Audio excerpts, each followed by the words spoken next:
Hi, this is Joe, and welcome back to the Fab Lab. It's been about a year since I purchased the Harbor Freight chipper shredder, and I've used it lightly, not a heck of a lot over the year, but I have used it. A couple things. I found that if you try to chip somewhat wet wood or branches, not very dry, what happens is the cutter's down in this area here. Now there's two covers. There's an inspection cover, and then there's a larger cover here that is attached to the hopper. And what I found out is that if you try to chip or shred wet branches, what happens is the bark, being that it's still wet and or damp, will peel off in strips and wrap itself around the actual, I guess you want to call them cutting blades, and it basically locks up the motor. The blades, of course, can't turn, and then what you end up having to do is take it apart and clean it. And I've tried it several times. I've tried to reduce the amount of branches putting it in.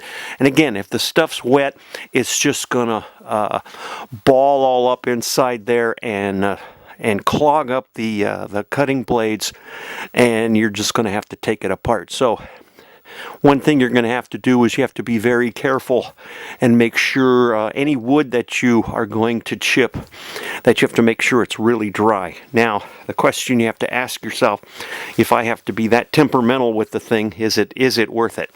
And I can't answer that question for you. Again, when I have chipped with really dry branches, there's no problem. If the branches are wet, then this thing becomes sort of a major pain in the rear. So let's go ahead and, last time when I pulled the covers off, I had to pull not only the inspection cover, but I had to pull the larger cover to get it and clean this out. So I used it again, and it jammed up on me again. So let's pull the inspection cover off, see if we can clean it out. If we can't clean it out, then we'll pull the next largest cover off, which means I have to remove, you can't see it here. Let me pan up just a little bit. You then have to remove these bolts around the entire hopper. Pop the entire hopper off. Then you can remove the slightly larger cover. So let's go ahead, pull the inspection plate, see if we can get it out. If not, then we're going to have to pull everything. We'll do this on camera so you can see what's involved in pulling this thing off. Then you can make your own decision on whether it's worth to purchase or not. But I've had it plugged up several times now, and I've had to strip it down both times, clean it out in order to get the thing to work again.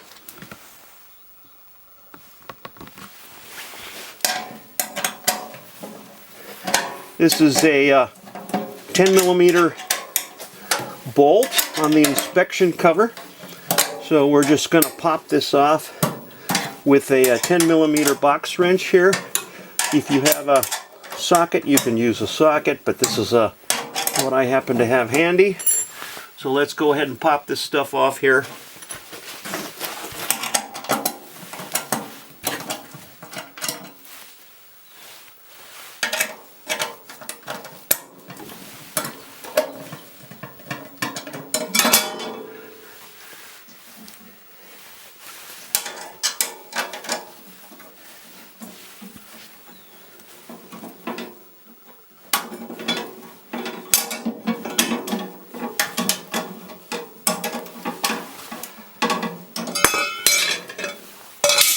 Okay, we have the inspection cover off, and as you can see,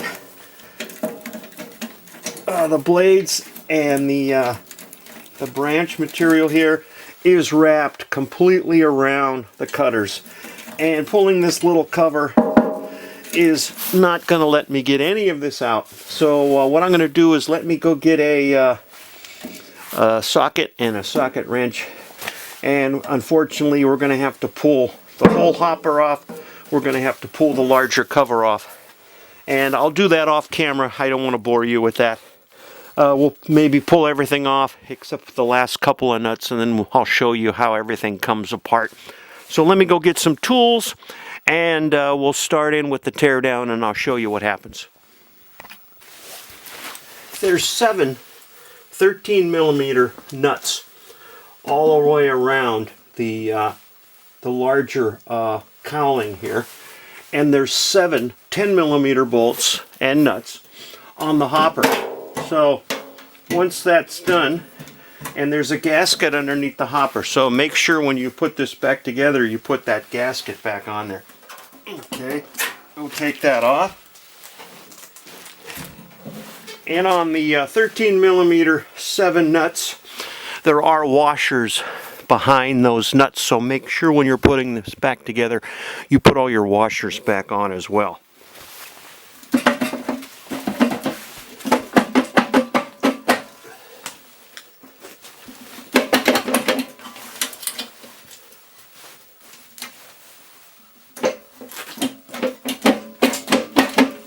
Okay, let me get a screwdriver, do a little prying here.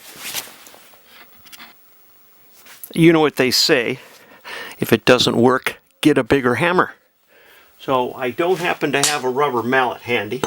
So if you don't have a rubber mallet handy, get yourself a block of wood. Oh, and also before you do anything, always disconnect the lead on the spark plug. You don't want any surprises of this thing accidentally starting on you. So let's go ahead and pull the spark plug wire now. There we have that pulled off. And let's give this a good wrap. Okay, as you can see, there's branches. Let's pull this out. And let's see, can you guys, let me zoom in a little here. As you can see, there's a haywired mess here. This is what happens. You get some green branches, and instead of shredding, they just bend all over the place and wrap themselves around the shredding blades. So there's that. And again, I've had to do this several times. It's not very fun to pull apart. Okay, let's wipe all the crap off of here. Okay, as you can see, I don't know if you want to call these blades. They don't, I guess they do have, there is a beveled sharp point on these, so I guess you could call them blades. And it looks like if they do wear out, they can be pulled off with these hex head nuts right here, and probably on a grinding wheel you can then resharpen these. I don't know if Harbor Freight sells replacement parts for this. I would have to go look online. But these are fairly new. Again, I've used this slightly over the last year. Okay, so we have it all out now. I have the spark plug wire disconnected. And as you can see now, the cutters are spinning freely now. So now we can go ahead and reassemble everything. Okay, there's the inside. Let's go ahead and put this back on.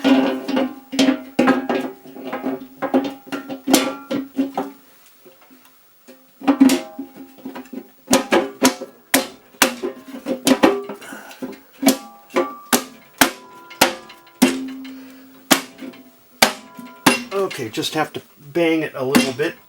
Okay, we now have the housing seated on. And let's get some of the nuts and washers. Make sure you put the washers and the nuts on when you're putting this thing back together. Otherwise, these aren't lock washers, but these are the nylon nylock coated nuts.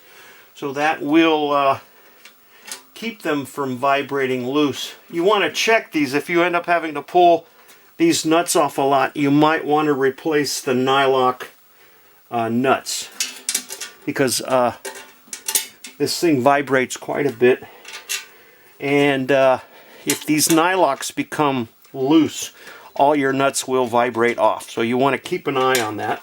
You might even want to put a little Loctite, but I sort of hesitate in doing that if I have to keep on tearing this cover off all the time.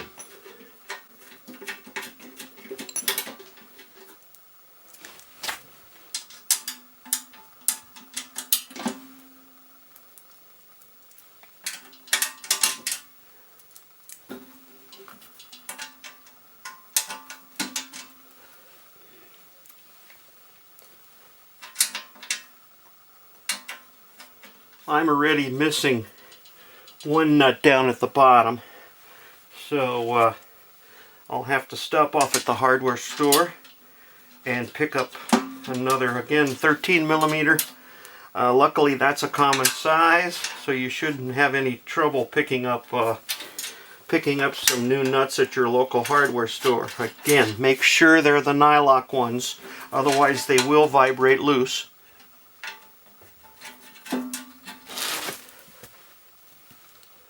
Okay, we have them all on. Let's go ahead and tighten these up.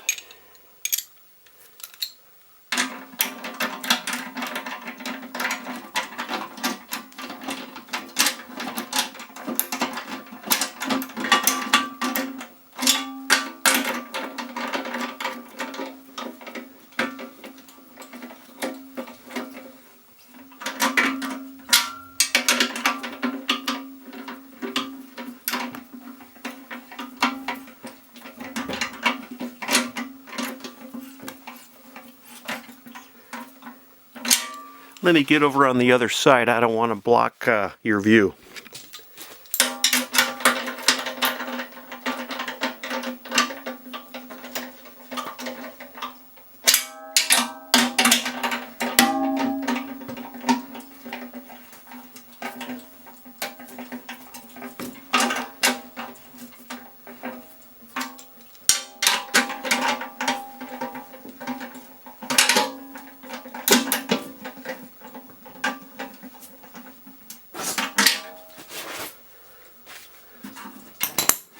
Okay, let's get the hopper. Make sure you do put the gasket on there. It is a rubber gasket. Make sure all your holes line up before you put the hopper on there. And this is the rear of the chipper shredder, so make sure the handle is facing rearward, because that's how you're going to pivot it to lift it up.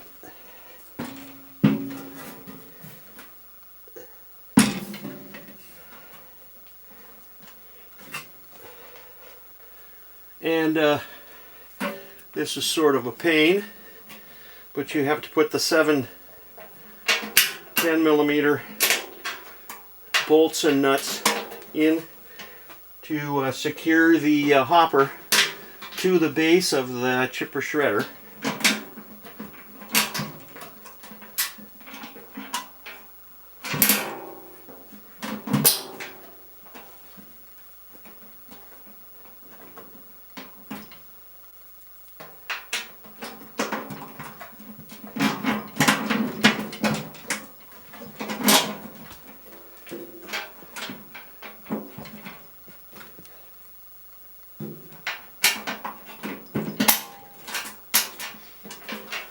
Get a couple of bolts spaced out so you get the hopper even before you start putting things on. Otherwise it will make it a pain to get on.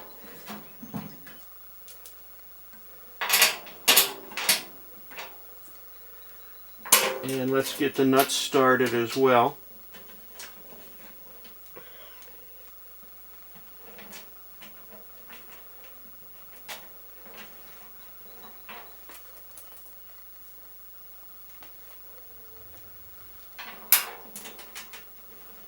Okay, I'm going to do the rest off camera. and I'll come back when everything is ready to be tightened up. Let's go ahead and tighten the 13mm nuts.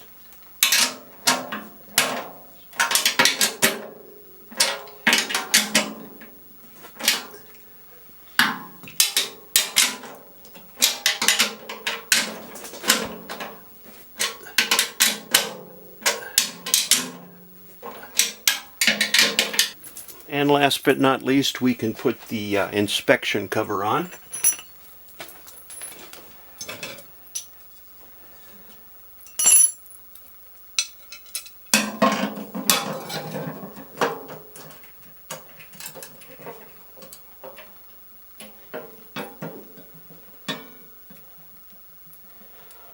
And the inspection cover also has washers on the nuts, so make sure you put those on as well. And these are lock washers.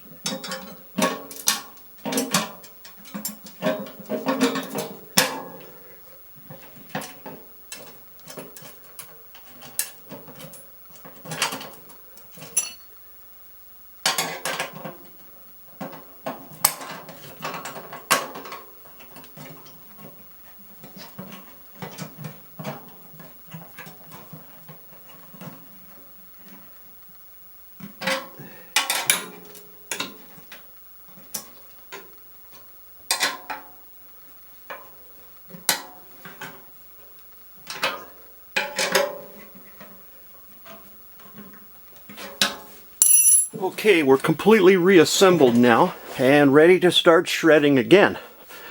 So just to recap and review of the several times that I've used this chipper shredder with green wood, I've had to take it apart several times to clean it. And as you saw, the wood just wraps around the blade cutting area and it stops the motor from turning. And it sort of is a pain. I'll let you make the decision. If you're chipping dry branches, it should work okay. Just don't overload it, because if you overload it, it could jam up again. So as far as the motor goes, the motor runs really nice. The Predator motors seem to be good conditions. They start right up. Even after sitting all season, they start right up. So again, I'll have to let you make the decision on whether cleaning it all the time is worth the effort or not. But it seems to work with the drier branches. Hope you enjoyed this video. Please subscribe if you haven't done so. Leave any comments, questions, or suggestions. If you want me to review something or mod something, just let me know. And thank you for watching.